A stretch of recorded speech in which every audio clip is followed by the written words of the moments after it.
赠皇后口谕：尹晴柔乃庶民入宫，吃穿用度一律按粗杂奴婢使用。拿着吧。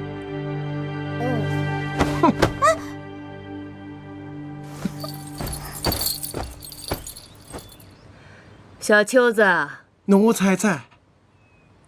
就把他交给你了啊！瞧他刚才那个行礼，再看看他这个站姿，都像什么呀？一般新人入宫，都是从什么开始学起的？回皇后娘娘，一般新人入宫，学规矩要从跪姿开始。那就去吧。是。跟我走吧。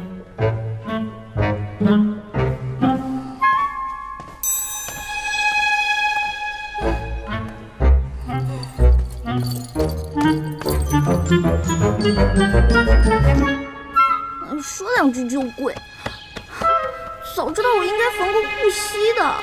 哎呦，硌死我了。我这眼里头啊，可容不得沙子。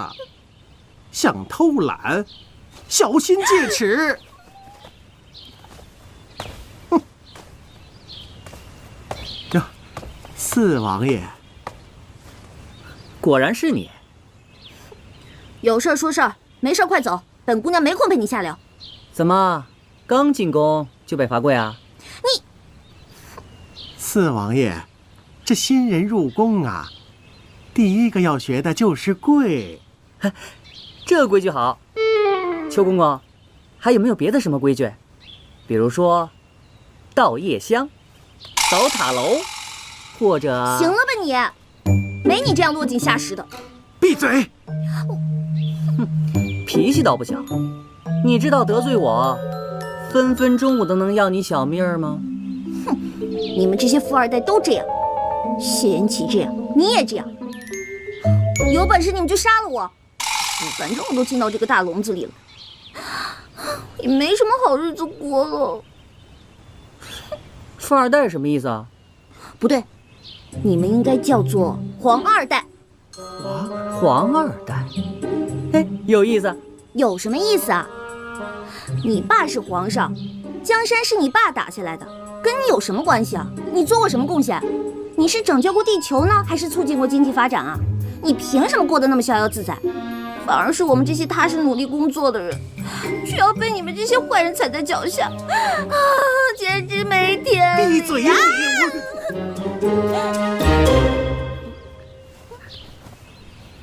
有意思。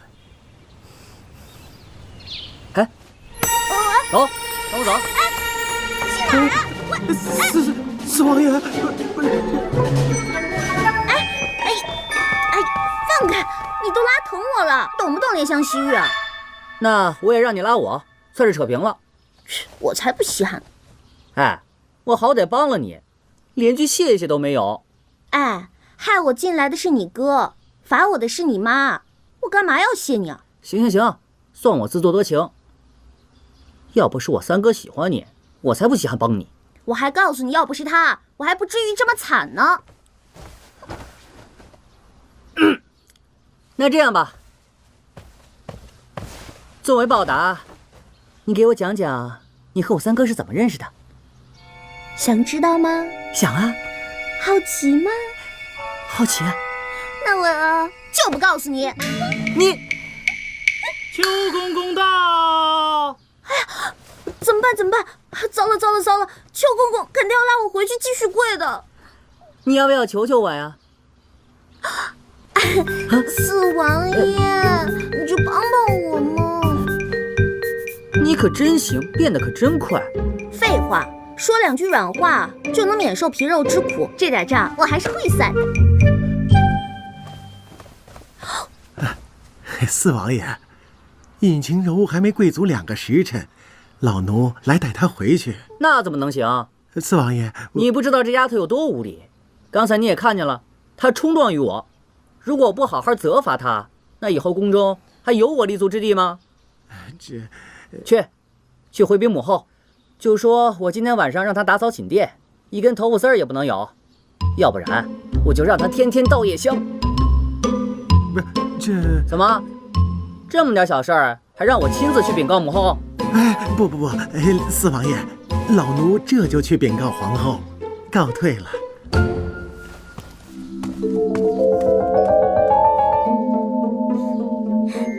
太赞了！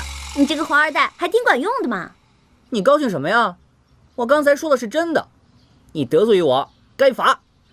不至于吧？你一个大男人这么小气？怎么不至于啊？除非什么？我可是良家少女。你太有趣了。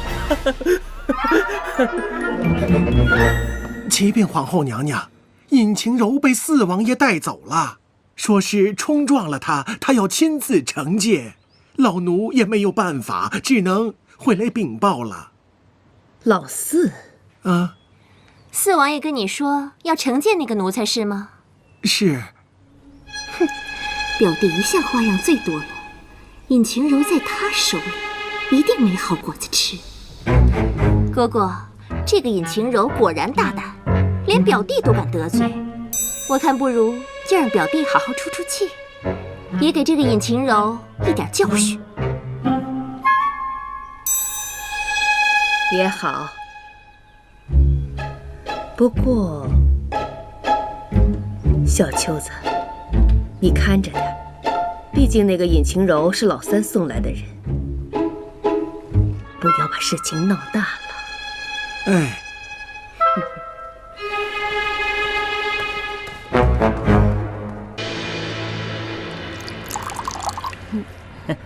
干！干！你这个人不错。怎么不错了？我刚开始还以为你要潜规则我呢。潜规则？什么东西啊？你还年轻，不懂。小伙儿豪爽，比你那个三哥强多了。来，干！来。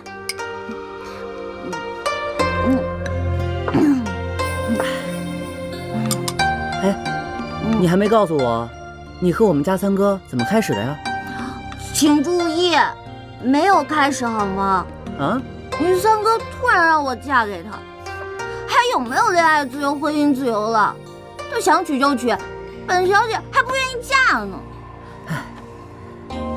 你说的那些恋爱自由、婚姻自由，我觉得倒是挺有意思的。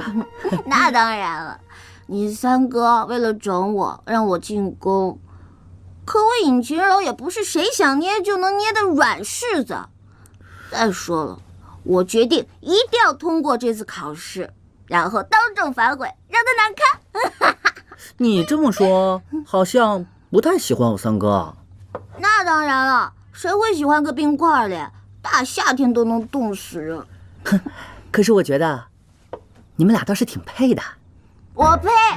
我呸！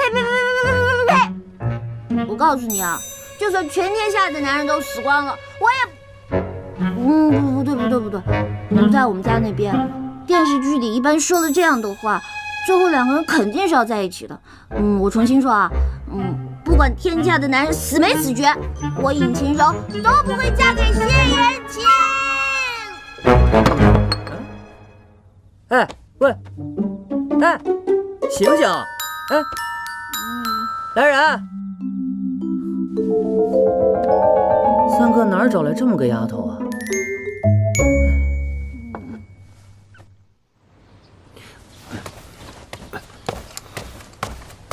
启禀王爷，探子回报，昨晚尹姑娘好像进了四王爷寝殿，至今还未出来，而且他们似乎还喝了酒。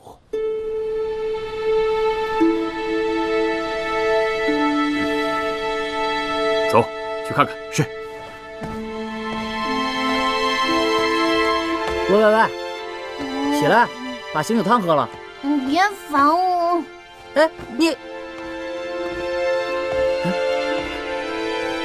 三哥来了，正好，你把这醒酒汤给他喝了吧，我是拿他没办法。以后离他远点。怎么了？吃醋了？吃醋？我是劝你别失了自己的身份，跟一个丫头把酒言欢，成何体统？三哥，你这话像是从母后嘴里说出来的。哦，我和他把酒言欢不像话，那你想娶她，这算什么呀？我的事儿不用你管。那我的事儿也不用你管。我再说一次，以后离他远点。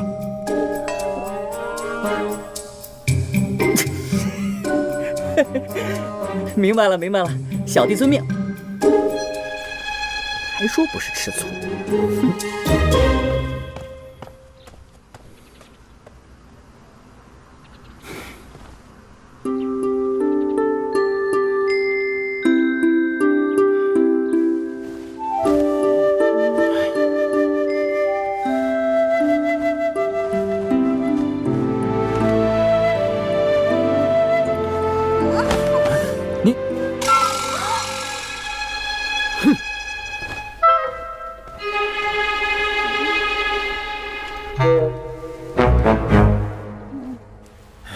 娘娘，这丫头胆子太大了，昨天晚上竟然夜不归宿。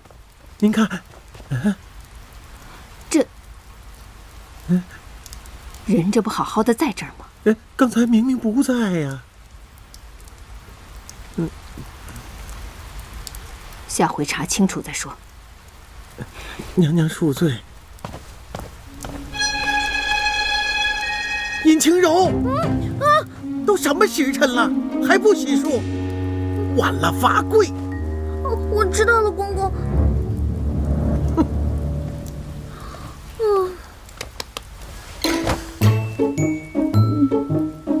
我是怎么回来的呀？算了，管他呢，反正也没被罚。哎，难道是谢元琪帮了我？皇后驾到！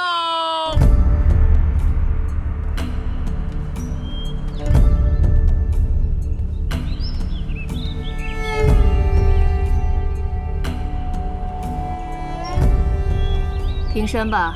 谢娘娘。从今日起，你要接受邱公公的严格训练。3月期满，如果还不能让哀家满意，别说和琪儿的婚事不成，就连你，终生不能踏入京城一步啊！太好了，我保证不会再回来。要不我现在就走吧。哎，不过你得让三老爷放了阿果。放肆！姑姑，你别听他的，他就想偷懒。皇后娘娘，您放心，这些年在老奴的手下，就没有不受教的。把他交给你，我放心。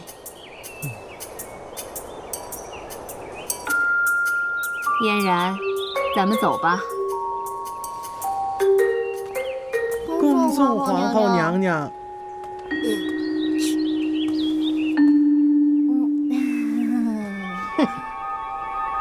有你笑不出来的时候。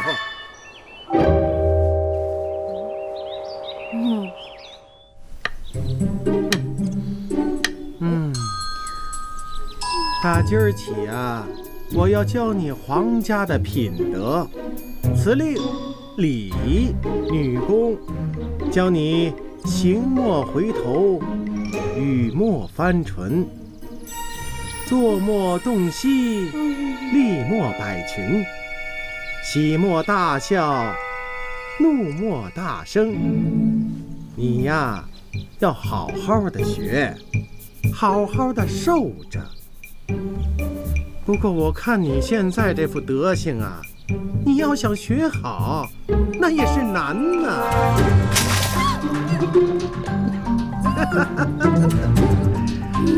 这呀叫处变不惊。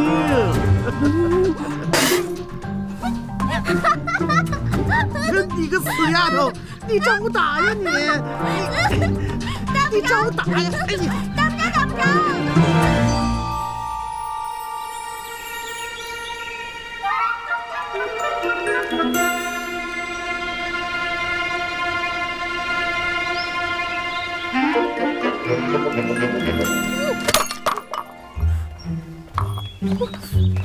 讨打！女人呐，得知道遵从三从四德。这三从呢，是未嫁从父，继嫁从夫，夫死从子，还有一个四德，就是妇德、妇言、妇容和妇尊。听着啊，你讨打呀你！公公，我听说的三从四德可不是这样的。三从呢是老婆命令要服从，老婆出门要跟从，老婆讲错要盲从。四德呢是老婆化妆要等得，老婆花钱呢要舍得，老婆生气呢要忍得，还有老婆生日要记得。不是，这哪儿来的歪理邪说呀？这是你讨打呀你！我让你跑，我让你胡说。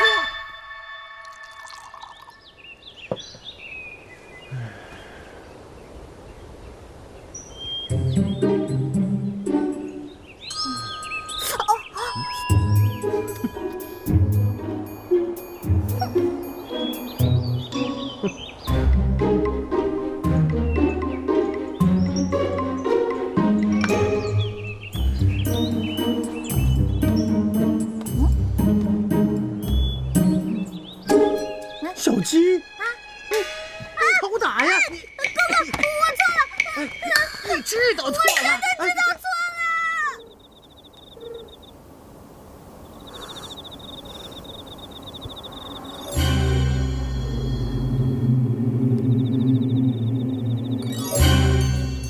听说这皇宫里经常有冤魂，冤有头债有主，有什么事你千万别来找我呀！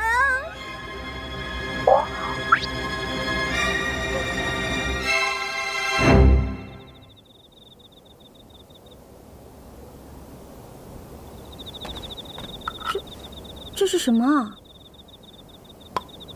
咦，酒？哦，是药酒。这谁会这么好心呢？肯定不是圣诞老人。超人，独孤超人，一定是他。小秋子，在。你教那个尹晴柔也有一段日子了吧？不知其可有长进呢？这为何吞吞吐吐？哀家不是让他每天多练字来着吗？拿来我看一看。是。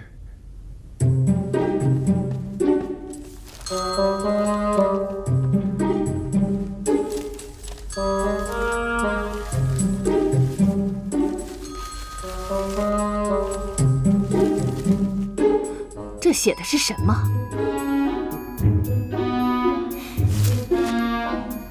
诗词呢？哦，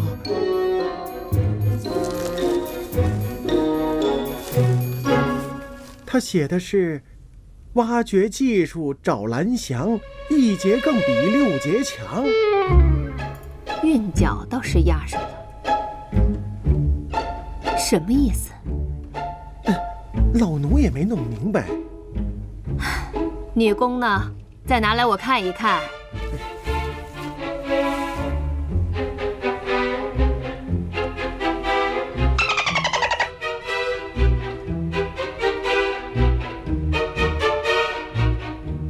是什么？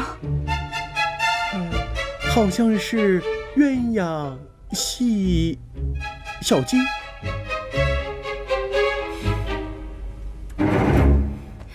宣尹清柔上殿。哎，宣尹晴柔上殿。你自己说说，这些都是什么东西？皇后娘娘，我觉得我做的已经不错了，我可是零基础。一无是处。皇后娘娘，你要这么说，我可就不赞同了。我会的东西可多了呢。你自己说说，你会什么东西？我啊，什么洗衣、做饭、煮咖啡、砍价、拎包、背台词，哦，我都做的可厉害了呢。你说的这些，哀家都没有听过，你分明是在狡辩。小秋子，在，带他出去，先跪2个时辰再说。给我好好治治这张利嘴。是。皇后娘娘又跪啊！走吧，别再让老奴亲自动手了。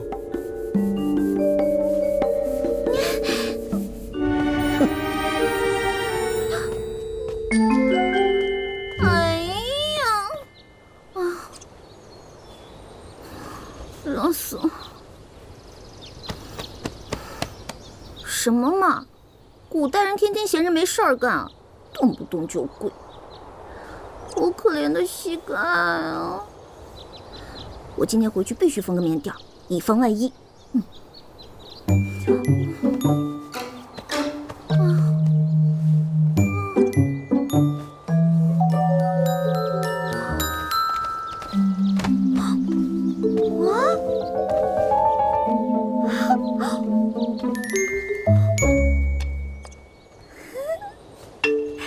难道古代真的有圣诞老人啊？想什么就有什么。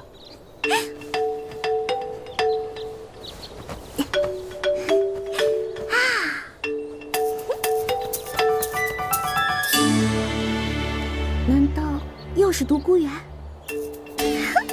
真的好感动啊！没想到我真的有这么一个神通广大的朋友，在宫里都有后门。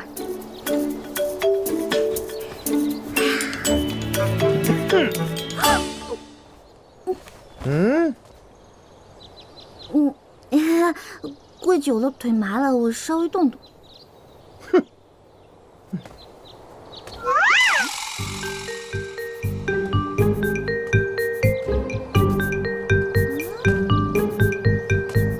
怎么是瘸腿的节奏啊？哼，活该！谁让你老欺负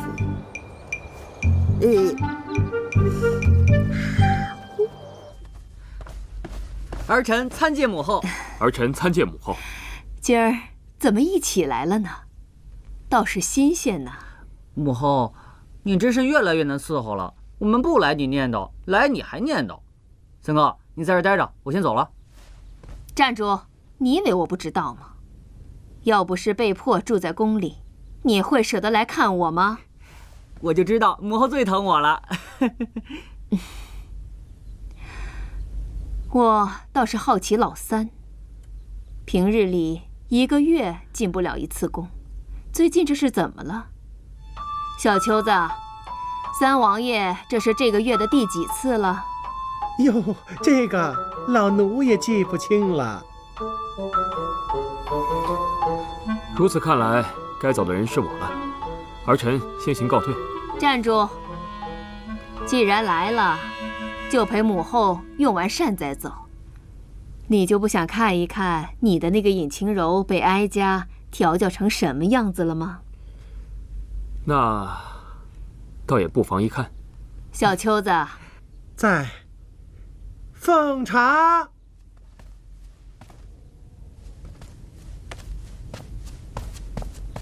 参见皇后娘娘，参见四王爷。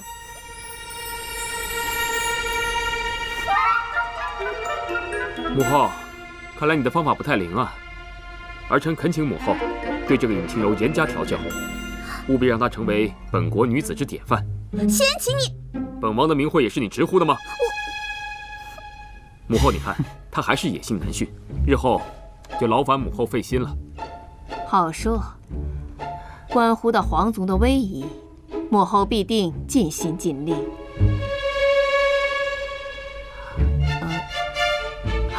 母后，你看今日阳光明媚，咱们也别在屋子里面闷着了，去花园走走如何？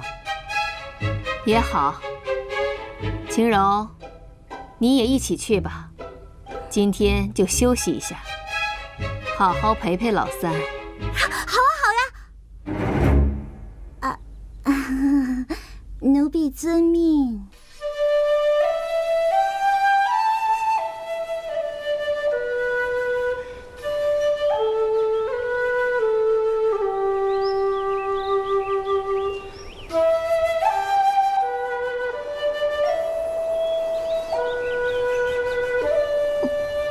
我就说这个中年老妖精怎么会这么好心？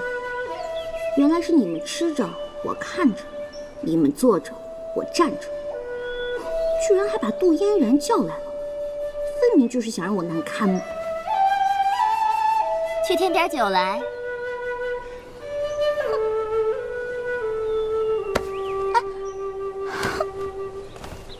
快点儿，磨蹭什么呢？要添酒为何自己不动手？打扰了本王听曲的雅兴。也对，万一杜大小姐不小心打翻了酒壶，岂不是更骚雅兴？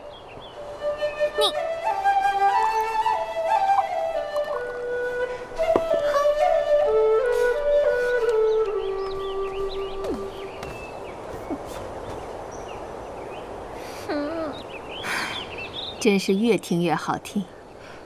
儿臣献丑。嫣然呢？不如你也来一曲如何？好啊。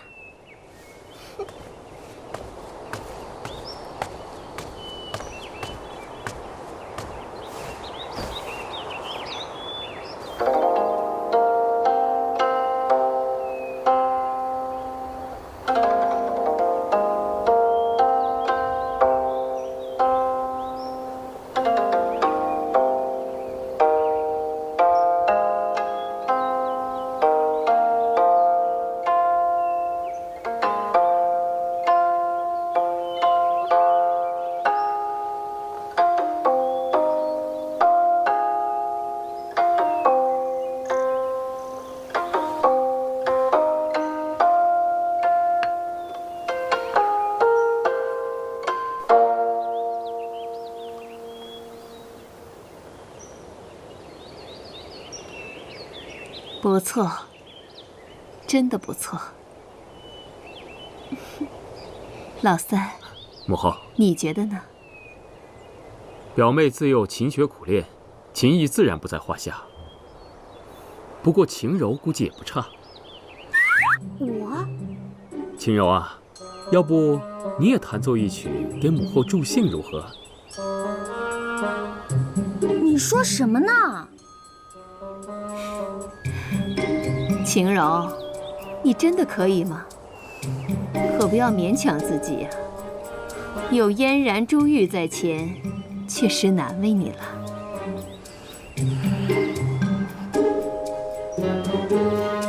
这有什么难的？听着。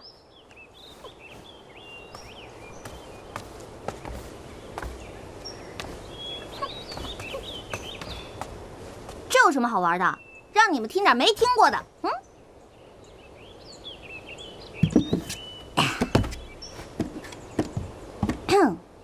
你是我的小呀小苹果，怎么爱你都不嫌多。红红的小脸温暖我的心窝，点亮我生命的火。停！这都什么靡靡之音，淫词俗曲的，给我退下！就没一样能见得人的吗？学了这么久，什么都不会。不就是吟诗作画、弹琴诵曲吗？这有什么难的？听着，一个是阆苑仙葩，一个是美玉无瑕。若说无其缘，今生天又遇见他；若说有其缘，如何心事终虚幻？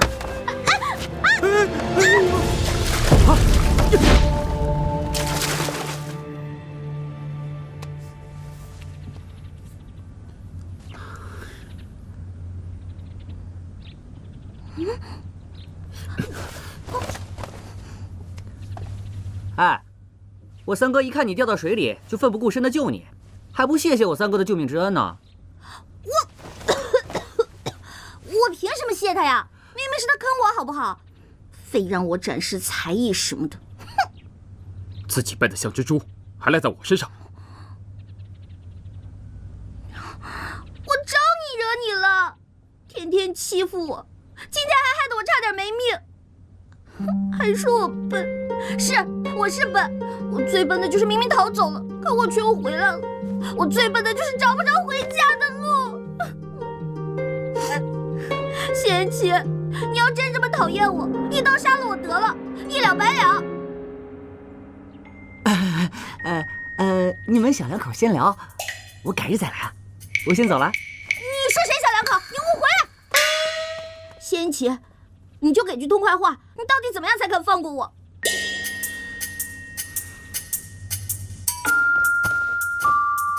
快把衣服换上，病了可没人管你。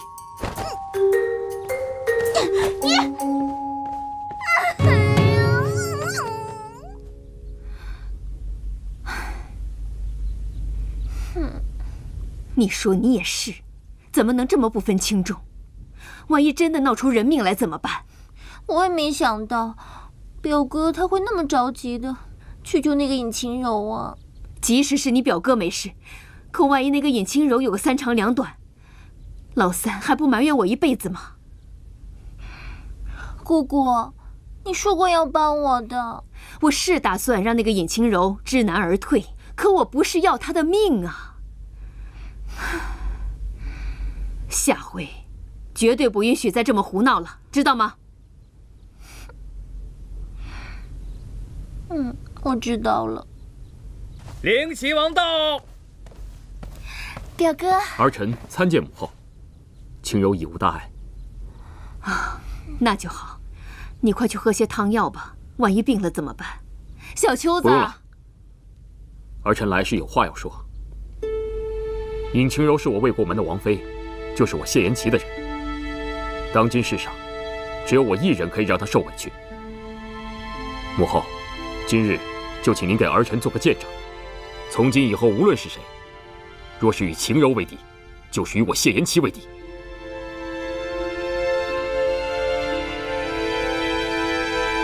我的话说完了，儿臣告退。表哥，你看你这下怎么办？胡闹！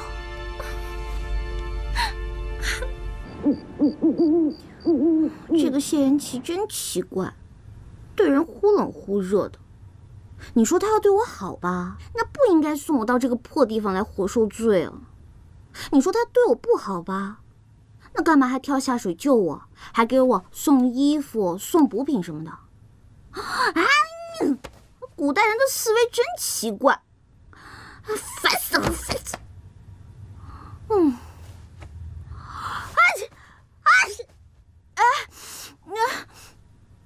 完了，我难道要感冒？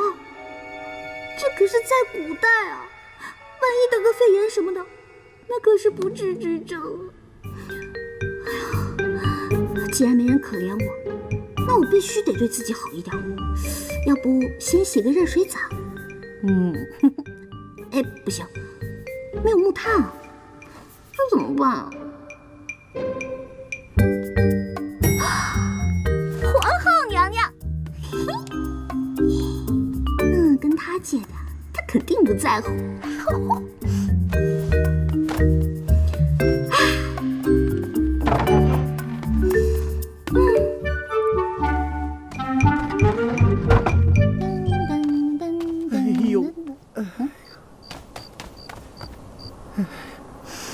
哎呦！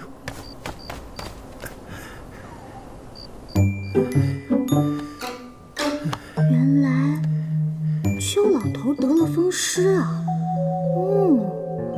今天降温，这阵儿肯定是犯病了。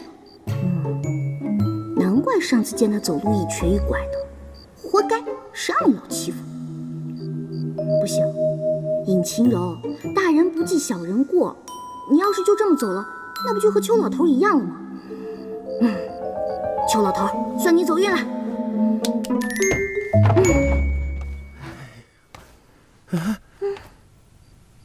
谁让你进来的啊？出去！你的小手板又痒痒了是吧？哎呦！等你腿好了，你再收手也不迟。哎，你，哎呦，风湿什么的最头疼了，恨不得疼起来2条腿都不要了。你这算干什么？看我的笑话是吧？我才没那么无聊呢。哎呦！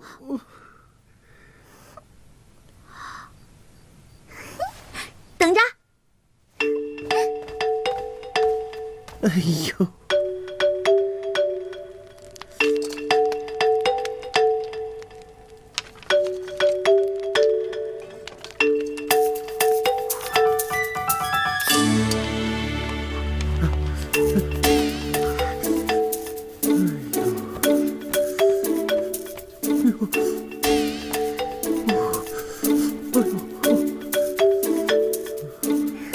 怎么样，舒服多了吧？感觉是舒服了点儿。哎，邱老头，你呀，以后一定注意你的房间要多通风，饮食啊一定要清淡。哦，洗漱要用温水，记得睡前要泡脚，要将双足浸入含有中药配方的汤药中，这样啊不仅有助于血液通畅，还可以消肿痛、祛风湿呢。你说你这小小的年纪，怎么懂得这些呀？啊？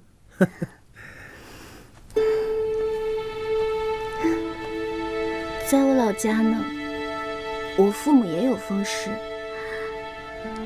照顾的久了，自然就懂了。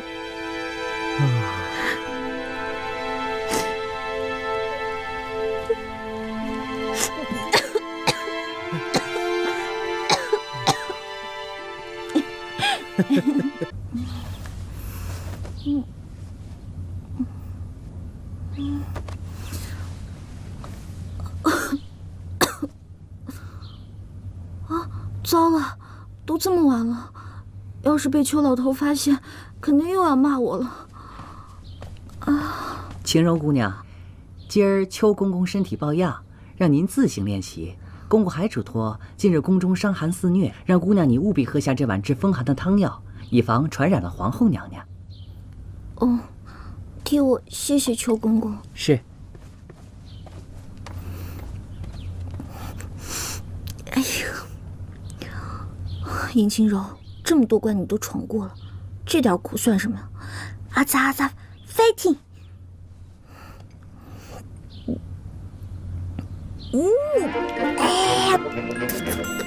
王爷，何事如此慌张？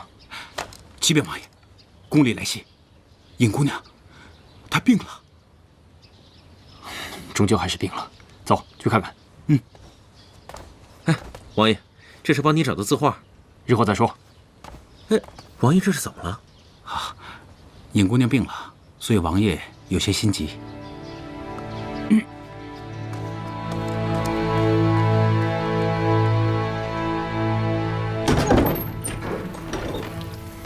你怎么来了？我要是没穿衣服怎么办？哪有女孩子这么说话的？我看你是病糊涂了。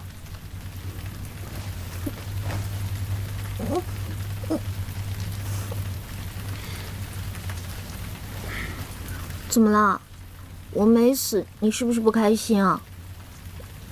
我告诉你，姐姐我可是打不死的小强，有什么大招尽管放吧。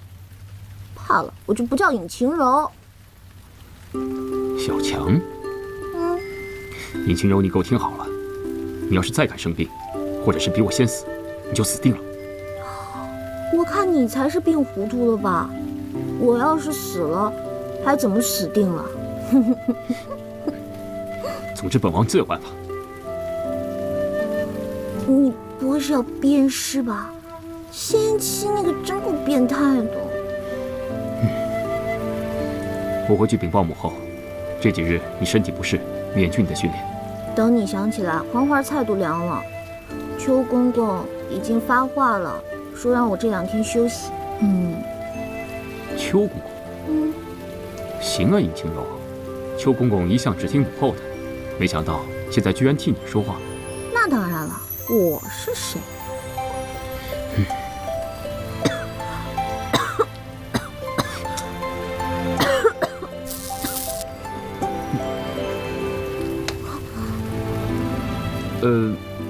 你先休息吧，改日再来看你。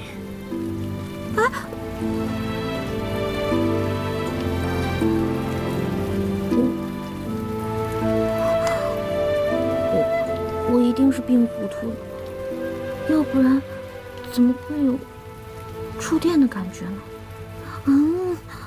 不想了，睡觉。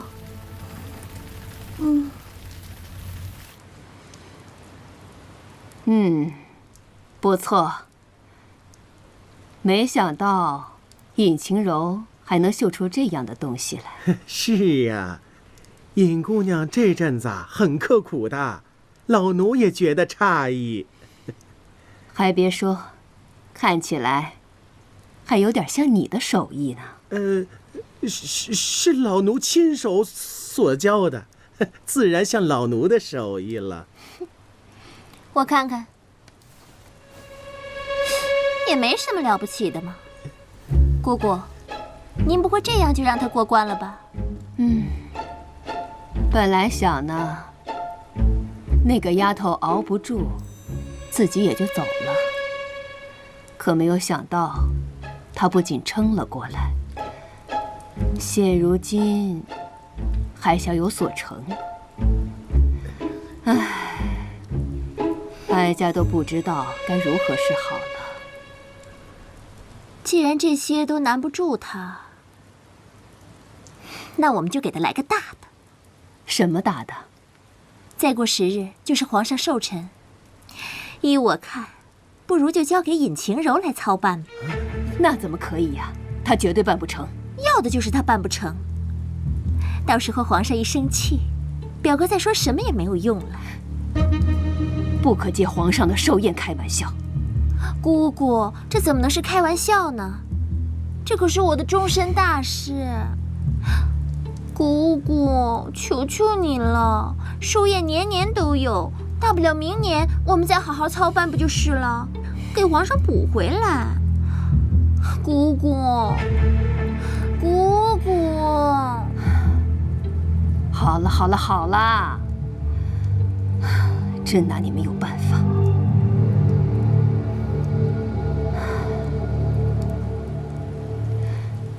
小秋子，你去告诉那个尹晴柔，就说皇上的寿宴由她来操办。启禀娘娘，老奴怕尹晴柔她捅娄子。让你去你就去，我还怕她不会事儿呢。去吧，出了什么事，哀家担着。遵旨。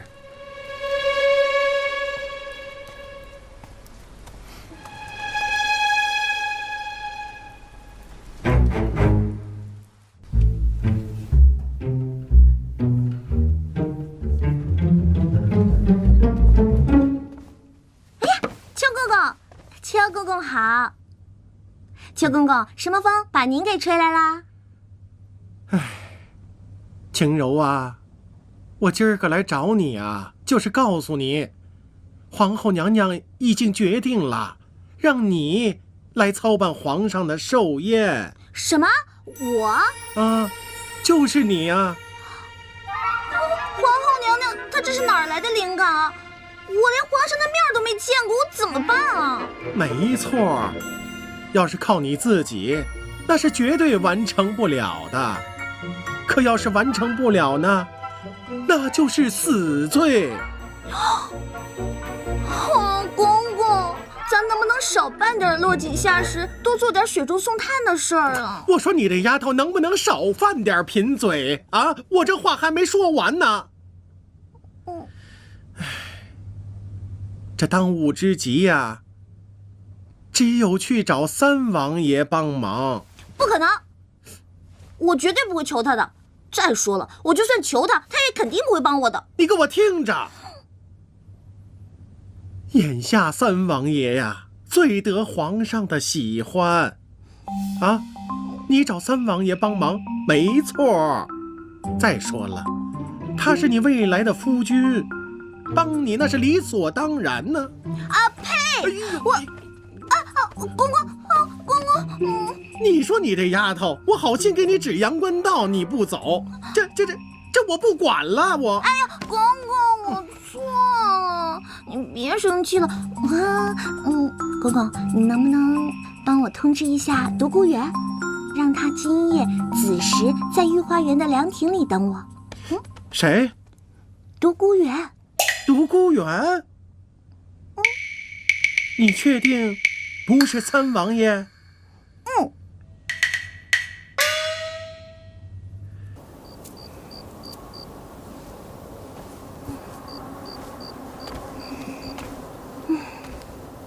怎么还不来啊？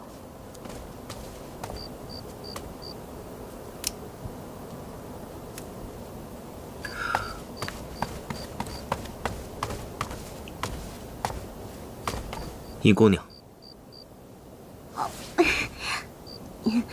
我就知道你肯定靠谱，一定会来的。不知道尹姑娘深夜找我来，所谓何事？我没想到你还挺有本事的，宫里都有人。姑娘何出此言？哎呀，这事儿还得人家说破。我知道，肯定是你暗中打点，让小太监们照顾我，啊，送医、送饭、送药什么的，啊，还帮我作弊呢。你看，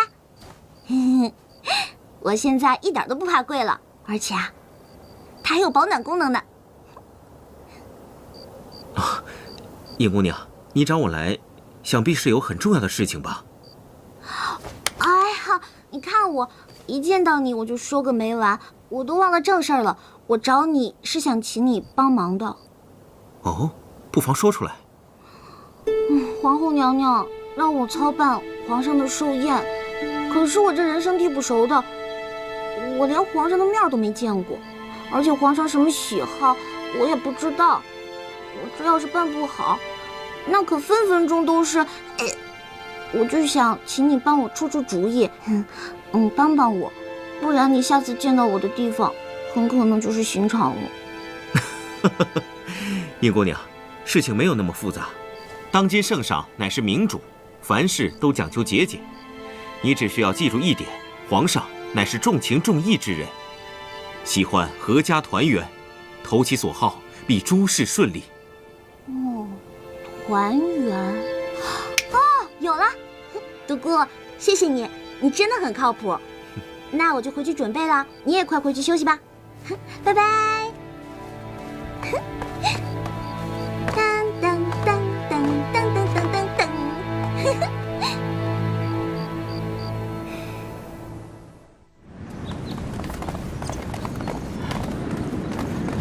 三弟四弟啊，二哥，二哥，免了免了。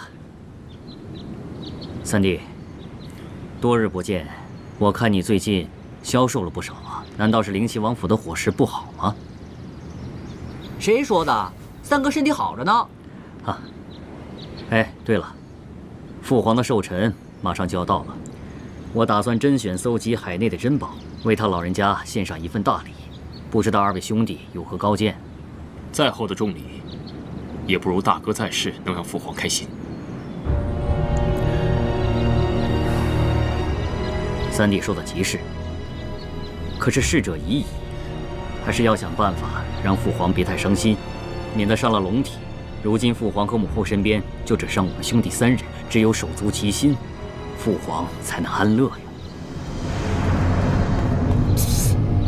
冰块，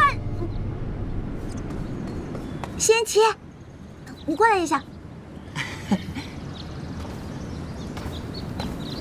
二哥，未来的三嫂。哦，这就是老三要娶的人？对啊，怎么样，有意思吧？二哥，人家二人说悄悄话，我们喝酒去。好，走啊。好。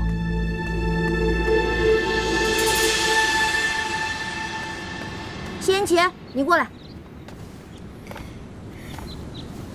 什么事？冰块脸，你把阿广弄进宫来。不可。朝堂圣地岂是闲杂人等想来就来的？为什么呀？这好歹也是你家呀，弄个人进来有什么难的？哦，你是怕我跟阿广跑了？拜托，这里的守卫比你家还要多，怎么跑啊？再说了，我让阿广进来是真的有事儿。那你先说何事，我再考虑能不能答应。还不是你的母后让我操办你父皇的寿宴，所以我只能请阿广进来帮忙了。母后让你操办寿宴？此事万万不可。我现在就去找母后，让她另作人选。为什么不行？不行就是不行。为什么不行？我偏要做给你看。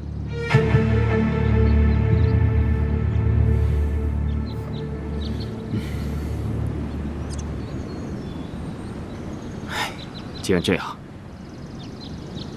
我就让阿广进宫帮你。如若还有其他困难，你就告诉邱公公，让他来告知我便可。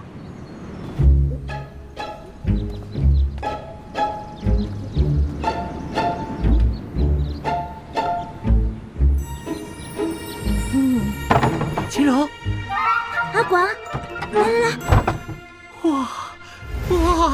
这皇宫果然是不一样啊，真是高端大气上档次。你能不能有点出息？皇后娘娘逼我操办皇上的寿宴，你说这皇上刚没了一个儿子，又是太子，听说皇上的脾气暴躁的不得了，你说我该怎么办？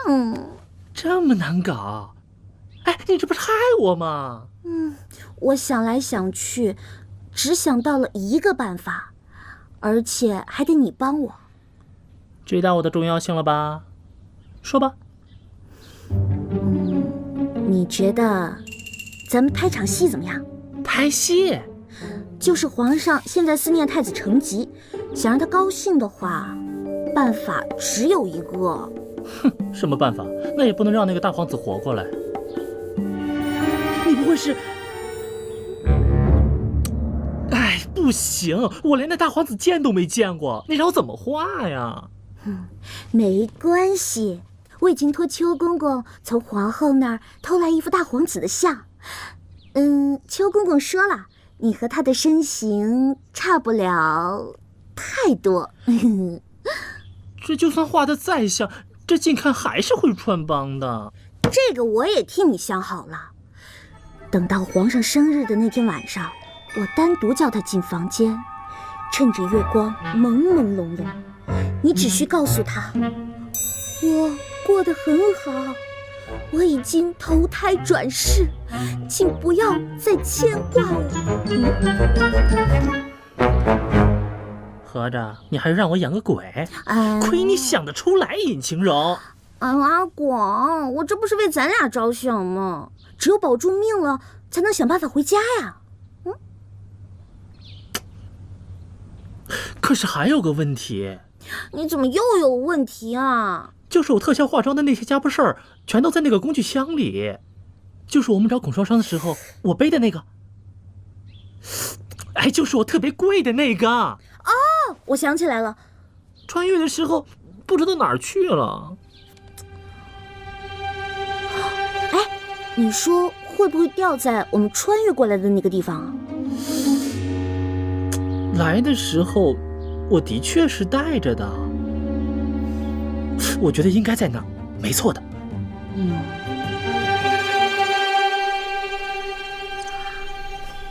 邱公公！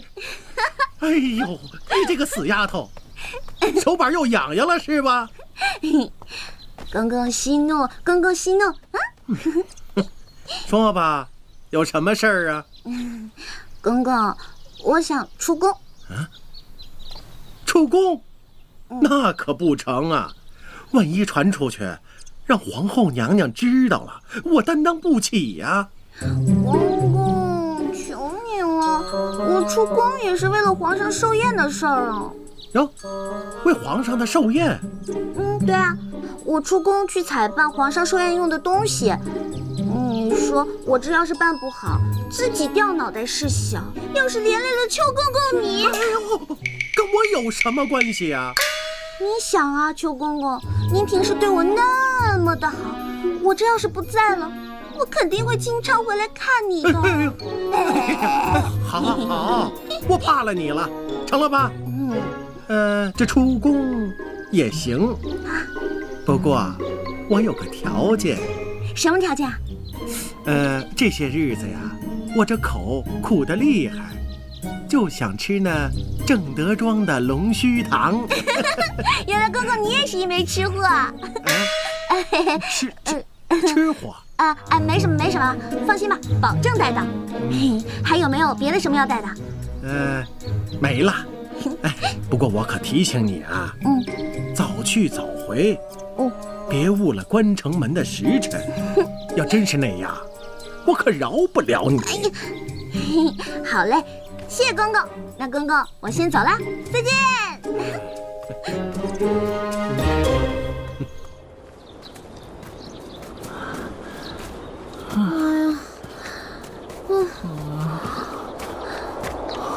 阿广，你到底知不知道路啊？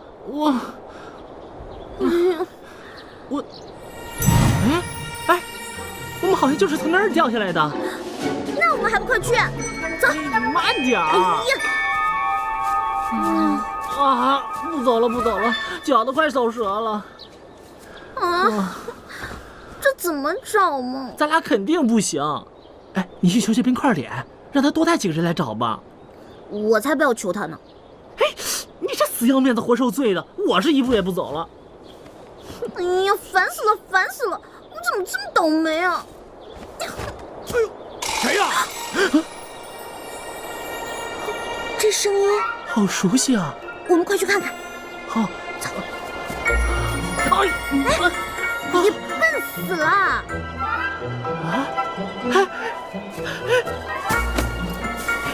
青柔，我找到班了。哎呀，等会儿再说，先过去看看。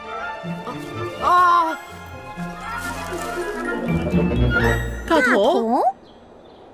大同！谁呀？大同！你们怎么也来了？来，过来，快！大同，你是怎么穿越过来的？看来你们呢，对我们所处的环境已经很了解了吧？你过来也就算了，他怎么也过来了？我哪知道啊！我那天正好路过这辆道具车，我正看见那孟姜与孔双双啊，突然就一下啊，我就晕过去了。等我醒来的时候啊，就在这儿了。